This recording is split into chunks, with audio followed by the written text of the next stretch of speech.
Welcome to PS Tamil academy YouTube channel. இன்றைக்கி நாம் பார்க்க போகிறது, ஒவ்வொரு பள்ளியிலையுமே செவ்வாய்க்கிழமை தோறும் திருக்குறளினுடைய கதைகள் சொல்லியிருக்காங்க தமிழ்நாடு அரசு. அதை நீதி கதைகள் மட்டும் இல்லாமல் புராண கதைகள், இதிகாச கதைகள், மகாபாரதம், ராமாயணம் இதனோடு தொடர்புடைய கதைகளை சொல்கிற பொழுது குழந்தைகளுக்கு திருக்குறளினுடைய கருத்துக்களையும் தெரிஞ்சுக்குவாங்க, புராண இதிகாசங்களினுடைய கதைகளையும் தெரிஞ்சுக்குவாங்க. இந்த வீடியோவில் திருக்குறள் கருத்துக்கள் உள்ள புராண இதிகாச கதைகளை இந்த வீடியோவில் பார்க்கலாம். வாங்க இன்றைய வீடியோக்குள்ளே போகலாம். நடுவு நிலைமை பற்றி திருவள்ளுவர் கூறிய கருத்தை மகாபாரத கதையில் காண்போம். 12 வருஷம் வனவாசம், 1 வருஷம் அஞ்ஞாதவாசம் முடிஞ்சு தனக்கு ஆட்சி வேணும் அப்படின்னு சொல்லி கேட்குற பொழுது துரியோதனன் ஆட்சி கொடுக்க மறுப்பான். அப்போ அதுக்கு வழி போரா இல்லை ஆட்சி கொடுப்பியான்னு சொல்லி கண்ணன் தூது போவார். ஆனால் அந்த தூது என்னாகும், பயனற்று போய்விடும். போருக்கு ரெடி அப்படின்னு துரியோதனன் சொல்லுவான். அப்போ துரியோதனன் சொல்கிற போது போருக்கு ஒரு நல்ல நாள் குறிக்கணுமே அப்படின்னு சொல்லி யோசிக்கிற பொழுது யாருக்கிட்ட போகலாம் அப்படின்னு சொல்லி கேட்குற பொழுது சகாதேவன் கிட்ட போகலாம் அப்படின்னு சொல்லுவாங்க. யார் அப்படின்னா பீஷ்மர், துரோணர், கிருபர் அவங்களாம் சொல்லுவாங்க. அப்படி சொல்கிற பொழுது துரியோதன் சகாதேவன் நம்மளுடைய எதிரியாச்சே, அவங்ககிட்ட போய் எப்படி கேட்கணும், அவன் நல்லது சொல்லுவானா அப்படின்னு துரியோதனுக்கு ஒரு சந்தேகம் ஏற்படும். ஆனால் அப்போ தான் சொல்லுவாங்க, பீஷ்மர், துரோணர், கிருபர் 3 பேருமே என்ன சொல்லுவாங்க அப்படின்னா, சகாதேவன் நடுவுநிலை தவறாதவன், எப்பொழுதும் நேர்மையாகத்தான் இருப்பான், அதனால் அவங்ககிட்ட போய் கேட்கலாம் அப்படின்னு சொல்லுவாங்க. சரின்னு துரியோதனன் சகாதேவன் கிட்ட போவார். அப்படி போகும் பொழுதும் அவரும் தனக்கு எளிமை அப்படிங்கிறது இல்லாமல் அவரை வரவேற்று உட்கார வச்சு என்ன வேணும் அப்படின்னு சொல்லி கேட்குற பொழுது, என்னுடைய போருக்கு நல்ல நாள் குறித்து கொடுங்க அப்படின்னு சொல்லி கேட்குற பொழுது அவர் சொல்லுவார், அமாவாசை அன்று போர் தொடங்கும்படி நாள் குறித்து கொடுப்பார்.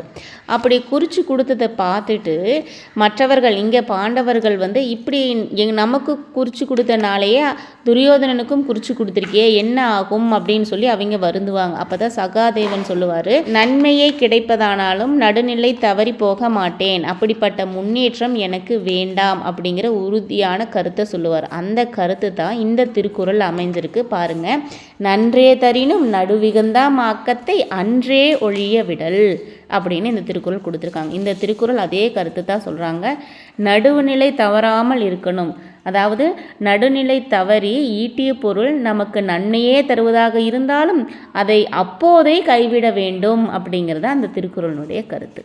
அடுத்த திருக்குறள், திருவள்ளுவர் வாழ்க்கை துணை நலம் அப்படிங்கிற அதிகாரத்தில் மனைவி, ஒரு பெண் எப்படி இருக்கணும் அப்படின்னு சொல்லி பல குறள் கொடுத்துருப்பாங்க. அதில் ஒன்று தான் இப்போ எடுத்திருக்கக்கூடிய குறள், தற்காத்து தற்கொண்டார் பேணி தகை சான்ற சொற்காத்து சோர்விலாள் பெண். இதுக்கு ஒரு கதை உதாரணமாக சொல்லலாம் பாருங்கள். நலாயினியுடைய கதை. இந்த நலாயினி நலராஜனனுடைய மகள். இவள் கற்புக்கரசியாக புராண கதைகளில் சித்தரிக்கப்படுகிறாள். இவள் ஒரு தடவை இந்திரன் மாதிரி கணவன் வேணும் அப்படின்னு சொல்லி சிவனை வேண்டும் பொழுது 5 முறை வேண்டிடுறா. அப்போ வேண்டும் பொழுது சிவன் என்ன சொல்கிறாரு அப்படின்னா, உனக்கு 5 கணவன்மார் அமைவர் அப்படின்னு சொல்கிற பொழுது இவள் என்ன சொல்லுவாள், நலாயினி, எனக்கு இந்த பிறவியில் வேண்டாம், அடுத்த பிறவியில் இது பழிக்கட்டும் அப்படின்னு சொல்லுவாள். அப்படி இருக்கிற பொழுது ஒரு சில விதிவசத்தின் காரணமாக மௌத்த கல்ய முனிவரை திருமணம் செய்து கொள்கிறாள். அப்போ அந்த முனிவர் எப்பொழுதுமே ஒரு சந்தேகத்திலேயே இருப்பார். இவள் அரசகுமாரி, எப்படி இவ என்னை கல்யாணம் பண்ணிக்கிட்டா, இவன் நேர்மையாக இருப்பாளா அப்படிங்கிற ஒரு எண்ணம் அவருக்கு இருந்துக்கிட்டே இருக்கும். அப்போ நிறைய சோதனை செய்வார். நைட்டில் பசிக்குதுன்னு சொல்லுவார், அதை செய் இதை செய் அப்படின்னு ரொம்ப கஷ்டப்படுத்துவார். ஆனால் நலாயினி மிகுந்த அன்போடு செய்வாங்க. இரவு நேரத்தில் பழம் வேணும் அப்படிங்கிற பொழுது அந்த மரத்துக்கிட்ட போய், நான் பத்தினியானால் இந்த மரத்திலிருந்து எனக்கு பழம் வேணும் அப்படின்னு சொல்கிற போது பழங்கள் அப்படியே கீழே விழுகுமா. அந்த கிளைகளை குலுக்கிற பொழுது அந்த கனிகள் எல்லாமே கீழே விழுமா. அதே சமயத்தில் நைட்டு நேரத்தில் போகும் பொழுது இருட்டுக்கு வெளிச்சம் தர்றதுக்கு பாம்பு தன்னுடைய தலையிலிருந்து நாகரத்தினத்தை கக்கி நலாயினிக்கு வெளிச்சம் கொடுக்கும். அதே சமயத்தில் சமையலுக்கு தேவையான விறகுகளை எல்லாம் யானைகள் ஒடிச்சு கொடுக்கும். இதையெல்லாம் பார்த்தும் கூட அந்த முனிவர் சந்தேகப்படுவார், திருந்த மாட்டார். அப்புறம் அவர் என்ன பண்ணுவார் அப்படின்னா, தன்னுடைய தவத்தால் தனக்கு வெண்குஷ்ட நோயை ஏற்படுத்துவார். அப்போ ஏற்படுத்துகிற பொழுது இனியுமே அவள் நம்மளை பார்த்துக்குவாளா அப்படின்னு சொல்லி பார்க்குற பொழுது அப்போவுமே அந்த புண்ணெல்லாம் க்ளீன் பண்ணி விட்டு அன்பாக பார்த்துக்கிட்டு இருப்பாங்க. அப்போ ஒரு நாள் வந்து என்ன சொல்லுவார் அப்படின்னா, நான் வந்து பக்கத்து ஊரில் இருக்கக்கூடிய கணிகையினுடைய வீட்டுக்கு போகணும், என்னை கூட்டிகிட்டு போ அப்படின்னு சொல்லுவார். நலாயினியும் தன்னுடைய கணவனை கூடையில் பில்லெல்லாம் வச்சு அதில் அவர் உட்கார வச்சு பல நாள் கூட்டிகிட்டு போவார். அப்படி கூட்டிகிட்டு போகும் பொழுது ஒரு நாள் வந்து மாண்டவிய முனிவரனுடைய கழு மரத்தில் கொண்டு போன அந்த கூடையினுடைய குச்சி பற்றுது. அந்த குச்சி பட்டதுனால அவருக்கு வந்து அவர் என்ன நிலையில் இருக்கிறார் அப்படின்னு பார்த்துக்கிட்டோம்னா, அரண்மனையில் திருடியதாக குற்றம் சாற்றி அவரை கழுவில் ஏற்றப்பட்டிருக்கிறார். அதனால் அவரே பயங்கர வலியில் இருப்பார். அந்த குச்சி அந்த கழுமரத்தில் படுறதுனால அதிகமான வலி வர்றதுனால அவருக்கு வந்து கோபம் வந்துடுது. உடனே அவர் ஒரு சாபம் விடுறாரு. எவன் என்னை இடித்தானோ அவன் தலை நாளை சூரியோதயத்திற்குள் பூமியில் உருள வேண்டியுள்ளது அப்படின்னு சாபம் விட்டுறாரு. அதை கேட்ட நலாயினி, என்னுடைய கணவனுக்கா அப்படிங்கிற ஒரு வருத்தத்தில் நான் அவரை இழக்க சம்மதியேன்.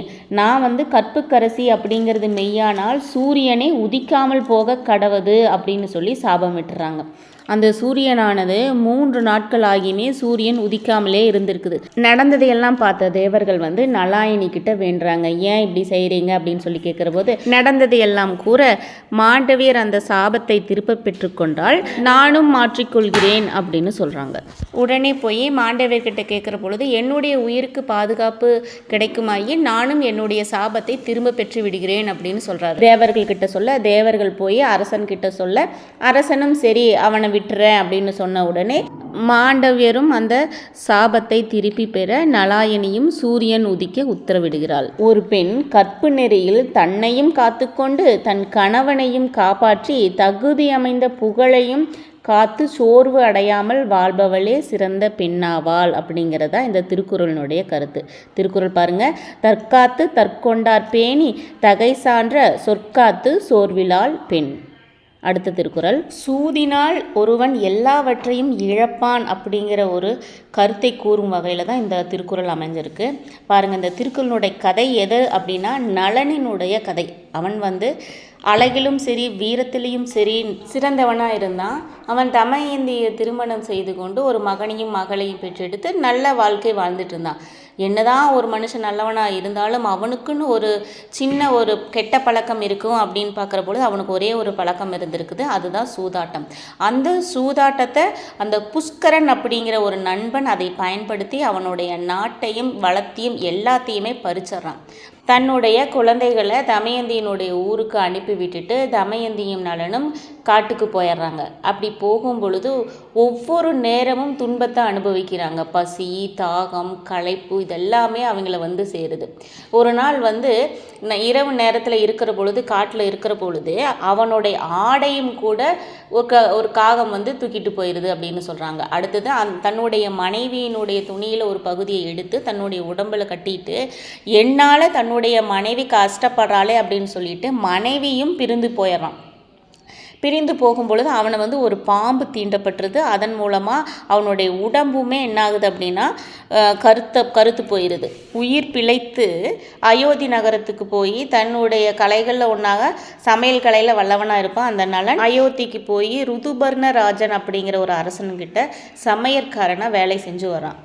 இறுதியில் வந்து தன்னுடைய மனைவியோட குழந்தைகளோட நல்வாழ்வை தன்னுடைய நாட்டிலே ஆட்சி செய்கிறான். ஆனால் ஒருவனுக்கு சூது அப்படிங்கிறது எவற்றையெல்லாம் அழித்து விடுகிறது அப்படிங்கிறத இந்த திருக்குறள் சொல்லுது பாருங்க.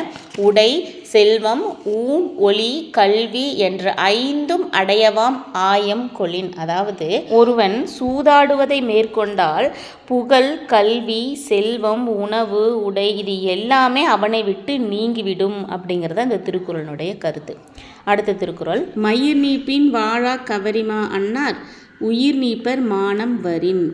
அதிகாரம் வந்து மானம்.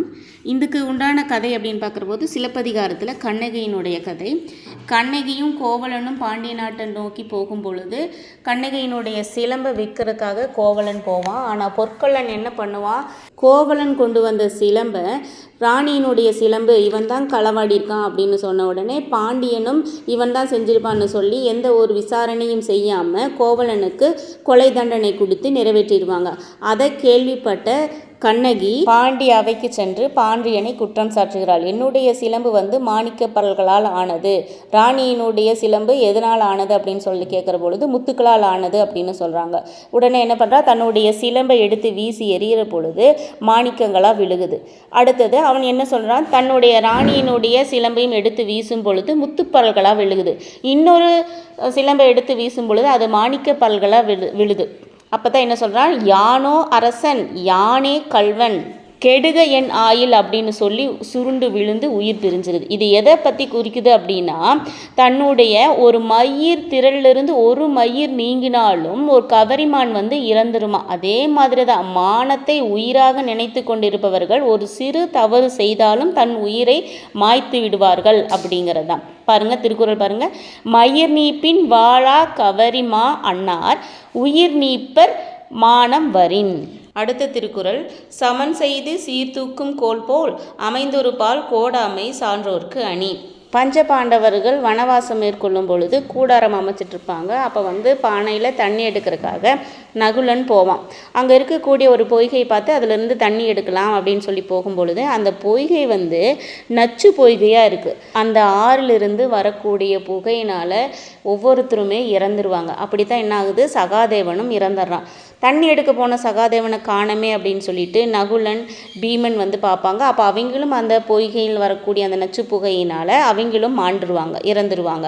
அதுக்கடுத்து அர்ஜுனன் வருவான். அவனும் என்னாவான் அப்படின்னா அவனும் இறந்துருவான். எங்கடா போனவங்க 4 பேர்த்தையும் காணமே அப்படின்னு சொல்லிட்டு தருமன் பார்க்கும் பொழுது இது என்னமோ மாற்றம் இருக்குது என்னன்னு சொல்லி பார்க்குற பொழுது அப்போ தான் அந்த ஆறிலிருந்து ஒரு ரட்சராஜன் தோன்றான். அவன் இது எனக்கு சொந்தமான குளம், இந்த குளத்திலிருந்து என்னுடைய கேள்விகளுக்கு விடையளிக்காமல் யாராவது இந்த தண்ணி எடுத்தாங்க அப்படின்னா அவங்களுக்கும் இதே கதி தான் அப்படின்னு சொல்கிறாங்க.